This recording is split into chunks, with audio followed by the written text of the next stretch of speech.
Terungkap struktur kimia ajaib di rambut yang bikin dia bertahan ribuan tahun, tak bisa dihancurkan. Struktur kimia rambut yang membuatnya tahan lama terutama disebabkan oleh kandungan protein keratin yang membentuk sebahagian besar rambut. Keratin adalah protein berserat yang tahan terhadap degradasi dan terdiri dari rantai panjang asam amino, khususnya banyak mengandung cysteine yang memiliki gugus, SH. Gugus ini memungkinkan terbentuknya ikatan disulfida antar rantai keratin, yang merupakan ikatan kovalen sangat kuat yang memperkuat struktur rambut secara signifikan. Rambut tersusun dari 3 lapisan utama. 1. Kutikula, lapisan luar seperti sisik pelindung.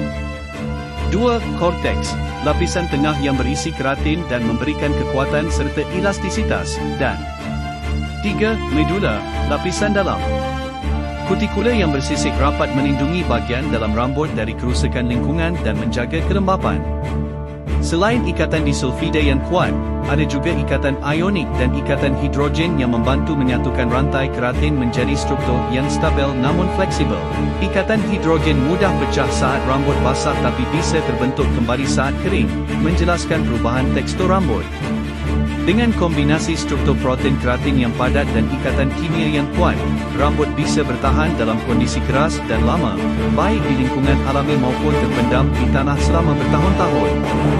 Secara ringkas, kekuatan rambut berasal dari protein keratin dengan ikatan disulfida sebagai pengikat utama yang membuat rambut tahan lama dan kuat terhadap kerusakan kimia maupun fisik.